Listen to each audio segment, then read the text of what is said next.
Hello guys, देखिए भी last class में हम सरफेस केमिस्ट्री पढ़ रहे थे और सरफेस केमिस्ट्री के अंदर हमने chemical adsorption and physical adsorption के साथ डील किया था। किन किन फैक्टर्स पे डिपेंड करता है, क्या डिफरेंस होता है दोनों के बीच में, हमने काफ़ी फैक्टर्स को डिटेल में डिस्कस किया था। आज का जो हमारा टॉपिक है वो है आपका एडजॉर्प्शन आइसोथर्म एंड आज हम आइसोबार्स भी डील करेंगे। आइसोबार्स के साथ भी आज हम डील करेंगे। आइसोथर्म की बात करते हैं। देखिए, कंसिडर कीजिए आपके पास एक एडजॉर्बेंट है। एडजॉर्बेंट आपको गिवन है m ग्राम, आपके पास एडजॉर्बेंट है और एक आपके पास एडजॉर्बेट है, वो आपके पास प्रेजेंट है x ग्राम। ये x ग्राम एडजॉर्बेट m ग्राम पे एडजॉर्ब हो गया। x ग्राम एडजॉर्बेट m ग्राम पे एडजॉर्ब हो गया, ठीक है। तो यहाँ पे एक आपकी टर्म आती है जिसको हम बोलते हैं एक्सटेंट ऑफ एडजॉर्प्शन या फिर हम बोलते हैं degree of adsorption. Degree of adsorption, इस डिग्री ऑफ एडजॉर्प्शन के साथ डिटेल में हम डिस्कस करते हैं होता क्या है, कैसे हम डील करेंगे। देखो, डिग्री ऑफ एडजॉर्प्शन हम बोलते हैं अमाउंट ऑफ एडजॉर्बेट। अब वो अमाउंट हमने कितना लिया है, x ग्राम, ठीक है। Amount of adsorbate which is adsorbed on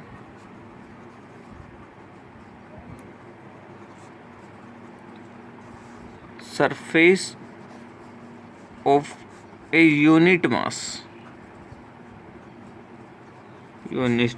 adsorbent.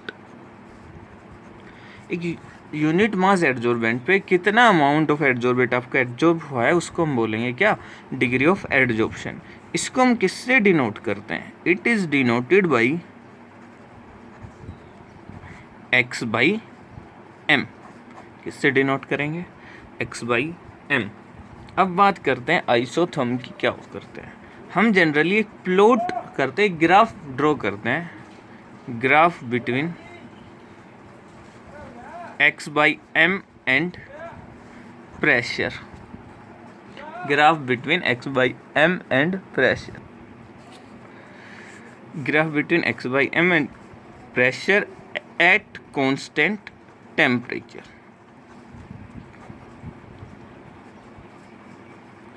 Constant temperature, यहाँ पे टेम्परेचर कांस्टेंट है, इसीलिए इस ग्राफ को हम बोलते हैं आइसोथर्म।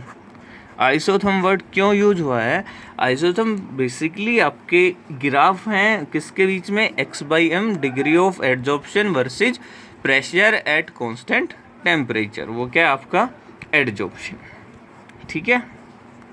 तो अब ये जो ग्राफ हमें ऑब्जर्व हुआ, देखो हमें पता है आपका एडजॉर्प्शन और डिजॉर्प्शन एक साथ चलते हैं। एडजॉर्प्शन एंड डिजॉर्प्शन दोनों साइमल्टेनियसली होते हैं, दोनों साइमल्टेनियसली होते हैं। तो स्टार्टिंग में आपका रेट ऑफ एडजॉर्प्शन हाई रहता है, रेट ऑफ डिजॉर्प्शन लो रहता है। धीरे धीरे रेट ऑफ डिजॉर्प्शन आपका इंक्रीज होता है और एक टाइम आएगा जिस टाइम पे क्या होता है, आपका रेट ऑफ एडजॉर्प्शन किसके इक्वल हो जाएगा, रेट ऑफ डिजॉर्प्शन के। दैट मीन्स एक आपका इक्विलिब्रियम एस्टेब्लिश हो जाएगा। क्या हो जाएगा, एक इक्विलिब्रियम एस्टेब्लिश्ड हो जाएगा। जब आपका rate of adsorption rate of desorption के इक्वल आ जाएगा तो उस टाइम पे आपका जो प्रेशर है वो क्या हो जाएगा, कांस्टेंट, और उस प्रेशर को हम बोलेंगे सैचुरेशन प्रेशर। अब सैचुरेशन प्रेशर क्यों बोलेंगे, बिकॉज वहाँ पे सैचुरेशन इक्विलिब्रियम आ जाएगा तो एक सैचुरेट हो जाएगा। अभी एडजॉर्प्शन आगे आपकी जो गैस है, जो आपके जो अमाउंट है, जो आपका एडजॉर्बेंट पे जो आपका एडजॉर्बेट एडजॉर्ब हुआ है, अब जो प्रेशर है वो ना इंक्रीज करेगा ना डिक्रीज करेगा। तो अब जो प्रेशर इंक्रीज और डिक्रीज नहीं करेगा तो उस प्रेशर को हम बोलेंगे सैचुरेशन प्रेशर। बिकॉज जितने मॉलिक्यूल्स गैस के आके एडजॉर्ब हो रहे होंगे उतने ही लीव कर रहे होंगे। सो बेसिकली जो फ्रीली मूविंग आपके गैसियस मॉलिक्यूल्स हैं उनका अमाउंट फिक्स रहेगा, उसके number of particles freely moving जो है वो आपके फिक्स रहेंगे। सो आपका जो प्रेशर है वो क्या रहेगा, कांस्टेंट रहेगा। देखो तो ये जो ग्राफ आएगा वो कैसे आएगा,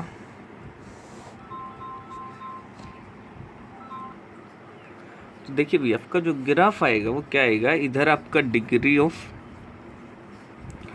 एडजॉर्प्शन, ये आपका क्या रहेगा, डिग्री ऑफ एडजॉर्प्शन, और इधर रहेगा आपका प्रेशर।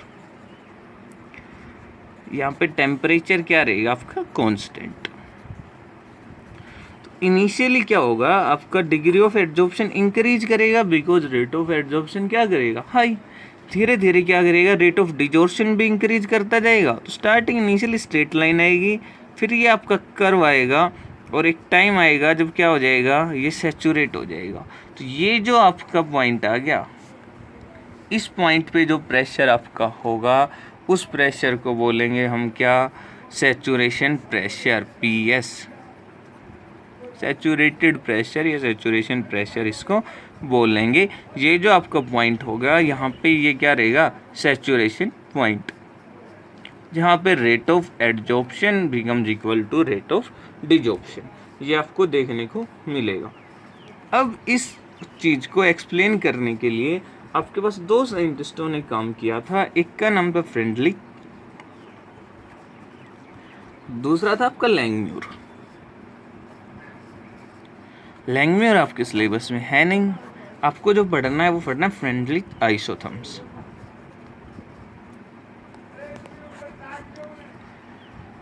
अब फ्रेंडली आइसोथर्म्स में तो देखिए फ्रेंडली चाइल्ड ने क्या किया, बेसिकली इसने एक रिलेशन दिया, किसके बीच में, gives relation between degree of adsorption and pressure at constant temperature. Temperature तो कांस्टेंट रहना ही है बिकॉज हम आइसोथर्म्स की बात कर रहे हैं, आइसोथर्म्स के केस में टेम्परेचर कांस्टेंट रहेगा। उसने जो रिलेशन दिया, उसने बोला x/m जो आपका है डिग्री ऑफ एडजॉर्प्शन है वो इक्वल रहेगा k इंटू p⁻⁴ जो फ्रेंडली से ने रिलेशन दिया वो दिया आपका ये, वेयर k एंड n जो है आपके, k and n are constant. ये क्या आपके कांस्टेंट, जो किस पे डिपेंड करेंगे, which depend on nature of adsorbate, जो आपकी जनरली यहाँ पे क्या है, गैस, नेचर ऑफ एडजॉर्बेट,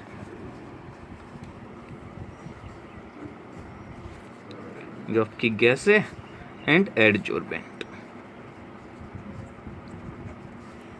अब देखिए अगर मैं इस रिलेशन को 1 लेता हूं, मैं इसका लॉग लेता हूं, taking log on both side, अगर मैं लॉग लेता हूँ क्या आएगा मेरे पास, log x/m is equal to log k p⁻⁴n। अभी ये क्या आएगा, log x/m क्या आ जाएगा, ये log a इंटू b क्या होता है, log a plus log b p⁻⁴n।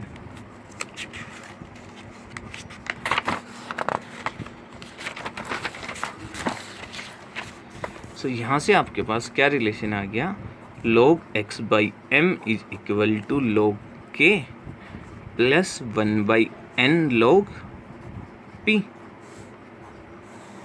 इस रिलेशन को क्या मैं ये लिख सकता हूँ, y is equal to c plus m x, y is equal to c plus m x। So मेरा अगर मैं यहाँ पे ग्राफ ड्रॉ करूँ इसके बीच में, log x/m versus log p, तो यहाँ पे जो क्या आएगा, y is equal to mx plus c क्या होती है आपकी, स्ट्रेट लाइन कर्व, क्या होती है, स्ट्रेट लाइन कर्व। बट यहाँ पे इंटरसेप्ट 0 नहीं है, क्या है, log के, so without passing through origin. ये जो आपका ग्राफ आएगा वो क्या आएगा, without passing through origin straight line curve. और ये जो इंटरसेप्ट जो आपका आएगा ये किसके इक्वल रहेगा, इंटरसेप्ट ये रहेगा आपका log k के इक्वल। जो इसकी स्लोप आएगी वो किसके इक्वल रहेगी, 1/n। स्लोप आएगी वो किसके इक्वल रहेगी 1/n, और स्लोप आपकी किसके इक्वल होती है tan थीटा, स्लोप किसके इक्वल रहती है आपकी tan थीटा। तो ये चीज़ आपको पता है। ये जो ग्राफ आया है इस ग्राफ को अगर मैं लॉग के टर्म में ना लिख के जो हमारे पास रिलेशन आया था x/m is equal to k p⁻1/n, directly अगर मैं ये ड्रॉ करता हूँ x/m वर्सेज p, तो ये जो आपका ग्राफ आएगा वो हमने पहले भी देखा था एडजॉर्प्शन आइसोथर्म कैसे आता है। ये इस ग्राफ को हम डिफरेंट पार्ट्स में डील करेंगे। सपोज करो ये आपका पॉइंट है m है, तो चलो a, ये आपका b और ये आपका पॉइंट है b पॉइंट हम यहाँ से कंसिडर करते हैं, ये आपका c, ठीक है। ये आपके 3 पॉइंट, इन 3 डिफरेंट पार्ट्स में हम पढ़ते हैं। तो ये आपका ओरिजिन से पास करेगा। अब मैं बात करता हूँ पार्ट, ये ओरिजिन ओ ए, पार्ट ओ ए की। यहाँ पे क्या है, एक स्ट्रेट लाइन दिख रही है आपको, यहाँ पे क्या दिख रहा है, स्ट्रेट लाइन। पार्ट ओ ए के अंदर जो आपकी स्ट्रेट लाइन है सो आपकी स्लोप क्या होगी, जो आपका यहाँ पे x/m है वो क्या है k p⁻1/n। अगर यहाँ पे n की वैल्यू क्या आ गई 1, तो आपका x/m किसके इक्वल आ जाएगा k × p, that means straight line. यहाँ पे कर देता हूँ मैं फिर से, x/, अगर हमने n पुट किया 1, सो x/m किसके इक्वल आ गया आपका k × p। ये किसके इक्वल आ गया y is equal to mx, that means straight line curve passing through origin, passing through origin. अगर मैं बात करूं इस पार्ट की, पार्ट BC की, अगर हम BC के पार्ट करूं तो यहाँ पे हमें दिख रहा है क्या है, कांस्टेंट है। जैसे जैसे प्रेशर चेंज हो रहा है, जैसे जैसे प्रेशर इंक्रीज हो रहा है, x/m के अंदर कोई चेंज नहीं आ रहा है, वो आपका क्या चल रहा है, कांस्टेंट लाइन हो रही है। दैट मीन्स वो इंडिपेंडेंट है किससे, प्रेशर से। तो यहाँ पे इन पार्ट BC आपकी का जो x/m है वो इंडिपेंडेंट है, और इंडिपेंडेंट कब रहेगा, जो 1/n, दैट मीन्स ये जो वैल्यू p की वैल्यू जो पावर है वो क्या आ जाए 0। p की पावर 0 कब आएगी, जब आपका जब आपका 1/n क्या रहेगा 0, 1/n क्या रहेगा 0। सो x/m किसके इक्वल आ जाएगा k के। ये 0 कब रहेगा, जब n क्या रहेगा आपका इनफाइनाइट, ठीक है। ये आपका क्या गया। तो अगर आपका 1/n 0 है तो आपका हम बोलेंगे पार्ट BC। जनरली वो ये भी पूछ सकता है कि BC के अंदर 1/n की वैल्यू क्या रहेगी, तो उस पार्ट में क्या रहेगी आपकी 0। स्टार्टिंग में OA के अंदर क्या रहेगी 1, और जो हम आपका बीच का पार्ट रह गया इन पार्ट AB के अंदर क्या है, AB के अंदर आपका चेंज हो रहा है और आपका एक कर्व है। तो यहाँ पे जो आपकी जो वैल्यू रहेगी n की वो कहाँ से 1/n की, वो कहाँ से कहाँ लाई करेगी 0 to 1। यहाँ पे कितनी थी 1, इस पार्ट में कितना आपका 1/n किसके इक्वल है 1 के। यहाँ पे 1/n किसके इक्वल है 0 के, और यहाँ पे जो आपका 1/n की वैल्यू जाएगी वो क्या रहेगी इन बिटवीन 0 and 1। तो इस पार्ट के अंदर जो आपका रिलेशन वैलिड रहेगा वो क्या रहेगा x/m is equal to k p⁻1/n। यहाँ पे ये BC पार्ट के लिए आपका ये वैलिड है, आपका OA पार्ट के लिए ये आपका रिलेशन वैलिड था। AB के लिए ये वेयर, यहाँ पे अगर कोई पूछे वैल्यू ऑफ n कहाँ से कहाँ लाई करेगी, रेंज वैल्यू ना बोल के हम बोलें रेंज ऑफ 1/n, तो क्या रहेगा अभी वो मैक्सिमम क्या हो सकता है 1 के इक्वल, या उससे कम, और मिनिमम क्या हो सकता है 0। सो रेंज ऑफ n क्या रहेगी आपकी ये आपके पास आ गया ये रिलेशन। तो ये 2 ग्राफ थे जो आपको डिटेल में यहाँ पे पढ़ने थे। एक ये ग्राफ आपको पता होना चाहिए, स्लोप 1/n है जो tan थीटा। जनरली क्या होगा एग्जामिनर यहाँ पे आपको थीटा देगा, यहाँ पे आपको थीटा गिवन होगा और वो आपसे पूछेगा 1/n की वैल्यू, या फिर डायरेक्टली n की वैल्यू वो आपसे पूछेगा कि n क्या होगा। फर्दर ऑन न्यूमेरिकल्स में वो इसका यूज करवा सकता है। तो ये आपको पता होना चाहिए। log xm versus log p का ग्राफ अगर रहेगा तो स्लोप जो रहेगा वो रहेगा 1/n, और जो इंटरसेप्ट रहेगा वो आपका रहेगा log k के इक्वल। अभी देखिए ये जो है एक चीज़ तो आपके माइंड में होना चाहिए, किसके लिए है, सिर्फ और सिर्फ गैसियस एडजॉर्बेट के लिए। गैसियस एडजॉर्बेट के लिए, जब आपका गैसियस एडजॉर्बेट एक सॉलिड एडजॉर्बेंट पे जाके एडजॉर्ब होता है तो उसके लिए आपका ये वैलिड है। दूसरा, ये मोनोलेयर है, ठीक है, मोनोलेयर एडजॉर्प्शन है। मोनोलेयर दैट मीन्स, मल्टीलेयर तो ये होता है, सपोज करो आपके पास ये एडजॉर्बेंट है, अगर ये मल्टीलेयर होता तो एक बार अगर आपका एडजॉर्बेंट पे कुछ एडजॉर्बेंट के पार्टिकल आके एडजॉर्ब हो गए, फर्दर उन पार्टिकल एडजॉर्ब हो रहे हैं, कोई इन पार्टिकल के एडजॉर्प्शन से दूसरे पार्टिकल्स के एडजॉर्बेंट पे कोई इफेक्ट नहीं पड़ रहा है। लेकिन ऐसा नहीं है, यहाँ पे मोनोलेयर है। एक बार अगर सारी की सारी साइट्स जो हैं ऑक्यूपाई हो गई, एडजॉर्प्शन हो गया, तो फर्दर ऑन अगर आपको एडजॉर्प्शन करवाना है तो आपको इनको रिमूव करना पड़ेगा। इसीलिए आपका ग्राफ जो है आगे, ये जो ग्राफ आया था कांस्टेंट हो गया। क्यों कांस्टेंट हो गया? बिकॉज एक बार अगर सारी की सारी साइट ऑक्यूपाई हो गई एडजॉर्बेंट की, सब पे एडजॉर्प्शन हो गया, तो अभी अगर आपको फर्दर एडजॉर्प्शन करवाना है तो साइट्स को, जो ऑक्यूपाइड साइट्स हैं उनसे रिमूव करना पड़ेगा एडजॉर्बेंट को। तो ये आपको याद रखना है। अब इसकी कुछ लिमिटेशंस हैं जो हमें डील करनी है।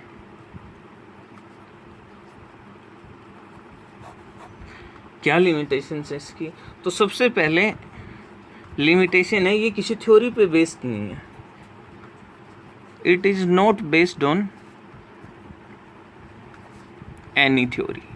ये किसी भी थ्योरी पे बेस्ड नहीं है, जस्ट आपका ऑब्जर्वेशन हुई, जो हम नॉर्मली फ्रेंडलिस्ट ने ये चीज़ ऑब्जर्व की कि हाँ ऐसे ऐसे प्रेशर के साथ चेंज हो रहा है, उसने अपना एक रिलेशन दे दिया। कोई भी थ्योरी इस चीज़ को नहीं एक्सप्लेन करती, किसी भी थ्योरी पे बेस्ड ऑन एनी थ्योरी, किसी भी थ्योरी पे आपका बेस नहीं है। तो सबसे पहले इसकी जो लिमिटेशन है वो है ये। दूसरा जो इसकी लिमिटेशन है वो है ये कि ये आपका हाई प्रेशर पे जाके क्या हो जाता है? Fail. Freundlich isotherm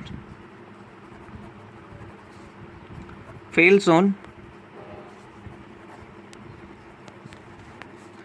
higher pressure. Higher pressure पे जाके क्या हो जाता है? ये आपका फेल हो जाता है, ठीक है। तो हाई प्रेशर पे जाके क्यों? बिकॉज हम देख रहे थे जैसे जैसे प्रेशर आपका इंक्रीज हो रहा था, क्या हो गया? कांस्टेंट हो गया। तो फर्दर ये एक्सप्लेन ही नहीं कर पाता है आपका कि क्या चेंज आएगा प्रेशर चेंज करने से। तो ये आपका ये चीज़ इसकी एक्सप्लेन वो थी। इस चीज़ को एक्सप्लेन करने के लिए आपका नेक्स्ट जो आएगा लैंगम्यूर जो आइसोथर्म्स है, वो आप फर्दर ऑन स्टडी करोगे तो वहाँ पर आप पढ़ोगे, ठीक है। तो ये आपका सेकेंड। जो इसका थर्ड जो लिमिटेशन है वो है इसकी के and N, value of k and N. कोई हमारे पास ऐसा नहीं होता है कि इस value of k and N जो आपके कांस्टेंट है वो क्या है। इसने जो कंसिडर किया, value of k and n are constant and independent of temperature. Temperature से इंडिपेंडेंट कंसिडर किया था, बट हमें ये चीज़ देखने को मिली कि ये जो वैल्यूज हैं ये टेम्परेचर के साथ चेंज करती हैं, वेरी करती हैं। But it is found that value of k and n varies with temperature। किसके साथ वेरी करती हैं? आपके टेम्परेचर के साथ वेरी करते हैं।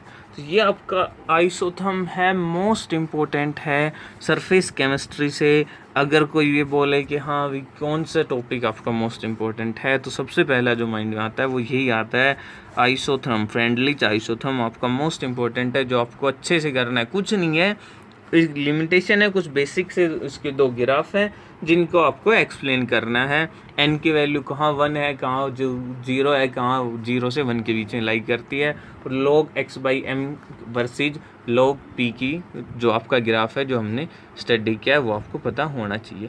बाकी हम नेक्स्ट क्लास में करेंगे। जो आपका नेक्स्ट टॉपिक है वो आइसोबार्स है, उसके बाद कुछ हमें यूजेज पढ़ने और आपका एडजॉर्प्शन ख़त्म हो जाएगा। उसके बाद हम कैटालिसिस पे मूव करेंगे एंड फर्दर देखेंगे। आई होप समझ आया होगा। Thank you.